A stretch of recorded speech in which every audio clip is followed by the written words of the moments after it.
মারছে কাকে? আপনার আমার ভাইকে তো। মারছে কাকে? নমশূদ্রকে।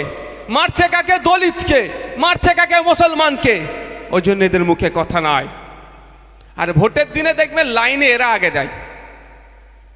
সকাল সকাল চান করে গোসল করে লাইন আগে ভোট দিতে যায় এরাই। মুসলমান, নমশূদ্র, দলিত, আদিবাসী এরাই যায়। পিছিয়ে বর্গের যারা ভোটের মিটিংয়ে এরাই ভর্তি করে। এই 21শে জুলাই হবে, দেখবেন হো হো করে ছুটছে কারা?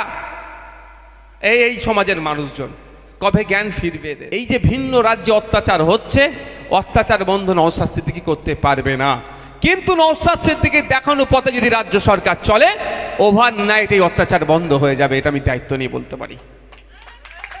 অপদার্থ সরকার চলছে না, এটা সার্কাস চলছে। এটা সার্কাস চলছে, সরকার চলছে না। তাই আমাদেরকে 2026-এর কথাই ভাবতে হবে, এখন থেকেই ভাবতে হবে। কে আসছে কে যাচ্ছে দেখে লাভ হবে না। আপনাকে আটকাতে বলছে কি? বলছে বিজেপিকে আটকাতে হবে, তৃণমূলকে ভোট দাও। ভালো কথা, শুনতে খুব পছন্দ লাগছে। কিন্তু তৃণমূলকে বিজেপিকে আটকে কতটা ভোট দিয়ে তৃণমূলকে দিয়ে আপনি লাভবান হলে? গেলাম গরু ছাগলকে যেভাবে নিয়ে যায় রাস্তা দিয়ে বাজার থেকে কিনে, দড়ি দিয়ে দুদিকে করে পুলিশ দিয়ে ওই রোদে তাদেরকে অনেকের জামা খুলিয়ে হাঁটাচ্ছে। চরম মানবতা বিরোধী নয়? চরম অন্যায় নয়? সেখানেও অপবাদ দেওয়া হচ্ছে এরা নাকি বাংলাদেশি। কিন্তু অধিকাংশ পশ্চিম বাংলার তারা নাগরিক, বাংলায় কথা বলা তাদের অপরাধ হয়ে গিয়েছে। কিন্তু এর প্রতিবাদে কেন আমাদের রাজ্যের মুখ্যমন্ত্রী গুজরাটের মুখ্যমন্ত্রীকে জবাব দিল না? অনেক গল্প আমরা শুনছি, অনেক গল্প আমাদেরকে বলা হচ্ছে, অনেক আমাদেরকে গল্প গিলানো হচ্ছে। কিন্তু দুর্ভাগ্য আমাদের পশ্চিম বাংলার নাগরিকগুলোকে রাস্তায় যাদেরকে গরু ছাগলের মতো হাঁটালো, সেই রাজ্যের মুখ্যমন্ত্রী কেন গুজরাটের মুখ্যমন্ত্রীকে বলল না যে গুজরাটের অনেক ব্যবসায়ী পশ্চিম বাংলায় ব্যবসা করছে, তাদেরকে আমরা নিরাপত্তা দিচ্ছি, তাদেরকে ব্যবসা করার সুযোগ দিচ্ছি, আমাদের শ্রমিকদের উপরে যদি অত্যাচার হয় তাহলে গুজরাটে কিন্তু এদেরকে পাঠিয়ে দেব? কেন বললো না? আমি একটা পোস্ট করেছি ফেসবুকে, অনেকের গা জ্বালা করছে। আপনারা জানেন গত পরশুদিন কলকাতায় সল্টলেকে একটা প্রতিবাদ করছিল কিছু মাদ্রাসার টিচাররা। আনএডেড মাদ্রাসার টিচাররা প্রতিবাদ করছিল বেশ কিছু বিষয় নিয়ে। 31টি মাদ্রাসা বন্ধ করে দিয়েছে সেটা নিয়ে, সাথে সাথে আরও কিছু বিষয় নিয়ে তারা দীর্ঘদিন আন্দোলন করছে। তার মধ্যে একটা কি, ওই বাচ্চাগুলো যে স্কুলে পড়ে সেখানে মিড ডে মিলের কোনো ব্যবস্থা নাই। কিন্তু ওটা সরকার বলছে ওটা আমার মাদ্রাসা, সরকারি মাদ্রাসা। সরকার বলছে ওটা সরকারি মাদ্রাসা, সরকার স্বীকার করছে ওটা সরকারি প্রতিষ্ঠান, কিন্তু সেই সরকারি প্রতিষ্ঠানে মিড ডে মিল দিচ্ছে না। আর কয়েকটা দিন আগে একটা সার্কুলার দেখলাম, একটা নোটিশ দেখলাম, যেখানে পশ্চিমবঙ্গ সমগ্র শিক্ষা মিশনের প্রজেক্ট ডাইরেক্টরের সিগনেচার করা স্টেটের একটা সার্কুলার দেখলাম। সেখানে বলা হচ্ছে ওই স্কুলের আশেপাশে যে কুকুরগুলো অনেক সময় থাকে না, কুকুরের বাচ্চা থাকে তো ভাই, ও তাদেরকে খাওয়ানোর ব্যবস্থা দিনে একটা করতে হবে মিড ডে মিলের থেকে। অর্থাৎ কুকুরের সন্তানদেরকে খাওয়ার ব্যবস্থা করতে হবে। আর মুসলমানের সন্তানদের জন্য দীর্ঘদিন কলকাতার রাজপথে দাঁড়িয়ে আন্দোলন করার পরেও, কয়েকজন অসুস্থ হয়ে যাবার পরেও, ওই রোদ গ্রীষ্ম শীতকে উপেক্ষা করে দীর্ঘদিন ধরে আওয়াজ উঠছে যে মুসলমানদের সন্তানগুলো যে শিক্ষা প্রতিষ্ঠানে পড়াশোনা করে, আনএডেড 237টি শিক্ষা প্রতিষ্ঠানের, এই বাচ্চাগুলোর জন্য একটু মিড ডে মিলের ব্যবস্থা করা হোক। তা মমতা ব্যানার্জি করলো না, কিন্তু আপনার বাড়ির পাশের স্কুলের কুকুরের বাচ্চাদের সন্তানের জন্য ব্যবস্থা করলো। তাহলে মুসলমানদের সন্তানগুলো কুকুরের সন্তানের থেকে ভালো কি খারাপ, আপনাদের কাছে আমি ছেড়ে দিলাম। খারাপ লাগছে? খারাপ লাগছে? আমি অনেক আগেই বলেছি আপনাদের মানুষ ভাবে না, ভোটার ভাবে। আর এখন আপনাদের বলে যাচ্ছি, আপনারাই বলুন আপনাদের বাচ্চাদের সম্মান কুকুরের বাচ্চাদের থেকে বেশি না খারাপ? আপনারাই বলুন। আমি বললে তো রাগ হয়ে যাবে অনেকের। খারাপ লাগছে নাকি? কিছু করার। আপনার কন্যা তামান্না খাতুনকে যেভাবে বর্বরচিত আক্রমণে বোমা মেরে খুন করেছে, খুনিদের সর্বোচ্চ শাস্তির দাবিতে প্রতিবাদ সভা। আপনার আমার বাড়ির মেয়ে কসবা ল কলেজে সে আইনজীবী হওয়ার স্বপ্ন ছিল, আইন নিয়ে পড়তে গিয়েছিল। সেখানে যেভাবে তৃণমূলের ছত্রছায়া থেকে ওই যারা সমাজবিরোধী কুলাঙ্গারগুলো মেয়েটির সাথে অপকর্ম করেছে, যারা এই কুলাঙ্গারগুলো করেছে একটাও না ছাড় পায়, তাদের সর্বোচ্চ শাস্তির জন্য আজকে আমাদের এই প্রতিবাদ সভা। শুধু তাই নয়, সাথে সাথে ওবিসি নিয়ে যে নাটক চলছে রাজ্য সরকার চালাচ্ছে, ফলে শুধু মুসলমানরা ক্ষতিগ্রস্ত হচ্ছে না পিছড়ে বর্গের, আমার হিন্দু সমাজের ভাইরাও কলেজে ভর্তি, শিক্ষকতা বা বিভিন্ন ক্ষেত্রে OBC A OBC B certificate না থাকার ফলে অনেক তারা সমস্যার সম্মুখীন হচ্ছে, ওরা বঞ্চনার শিকার হচ্ছে। এই বঞ্চনা কেন হচ্ছে তার জন্য আজকে আমাদের এই প্রতিবাদ সভা। আমাদের এই প্রতিবাদ সভা বিভিন্ন রাজ্যে বাঙালি শ্রমিকদের ওপরে যেভাবে আক্রমণ হচ্ছে, তাদের অত্যাচার হচ্ছে, অত্যাচার বন্ধের জন্য আজকে আমাদের এই প্রতিবাদ সভা। আমি কোনটা বলবো কোনটা ছাড়বো সময় কি হবে বলতে পারছি না। আপনার কি সমগ্র বিষয়টাতে যদি আমি বলি বলার মতো শোনার মতো মানসিকতা আছে? যারা একটু শুনতে চান একটু হাত তুলুন তো। আপনারা শুনতে চান? আপনারা শুনতে চান ভাই? যারা হাত তুলে থাকুন। মায়েরা শুনতে চান তো সমস্ত বিষয়ের উপরে, তাহলে আমি আলোকপাত করতে পারি। আপনার ধৈর্য থাকবে তো ভাই? হ্যাঁ, আমি তাহলে সব থেকে শেষের পয়েন্টটা দিয়ে আগে শুরু করি। বিভিন্ন বা ভিন রাজ্যে বাঙালিদের ওপরে অত্যাচার ক্রমশ বাড়তে শুরু হয়েছে। এটা নিরসন হওয়া দরকার, এটা বন্ধ হওয়া দরকার। বন্ধ কিভাবে করবেন? নওশাদ সিদ্দিকীর হাতে বন্ধ করার ক্ষমতা নাই। যদি নওশাদ সিদ্দিকীরা শাসক দলে থাকতো, অর্থাৎ রাজ্য পরিচালনার দায়িত্ব যদি আপনারা আমাদের হাতে দিতেন 2021 সালে, আমি দায়িত্ব নিয়ে বলছি এগুলো আমাদের বন্ধ করতে 10 মিনিট টাইম লাগতো না। উদাহরণ দিয়ে আপনাদের বুঝিয়ে দিচ্ছি। উড়িষ্যায় বাঙালি শ্রমিকদের উপর অত্যাচার হচ্ছে। আজকেই আমাকে ফোন করেছে, ডিটেলস আমি চেয়েছি, বাঙালি শ্রমিকদেরকে বাংলাদেশি বলে উড়িষ্যার পুলিশ তুলে নিয়ে গিয়ে জেলের মধ্যে রাখছে। এর সমাধান কি আছে ভাই? সমাধান কি করতে হবে? আমাদের রাজ্যের মুখ্যমন্ত্রীকে, আমাদের রাজ্যের পুলিশ মন্ত্রী উড়িষ্যার পুলিশ মন্ত্রীর সাথে, উড়িষ্যার মুখ্যমন্ত্রীর সাথে কথা বলবে, যেটা পশ্চিমবাংলার নাগরিক, একে অবিলম্বে ছেড়ে দেওয়া হোক, আর বাঙালি মানেই বাংলাদেশি বলা এটা বন্ধ করা হোক। তাহলে কিন্তু এটা বন্ধ হয়ে যেত, কিন্তু আমার রাজ্য সরকার সেটা করেনি।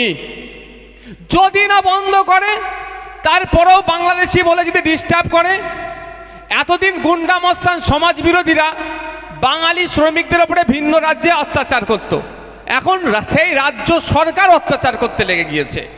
তার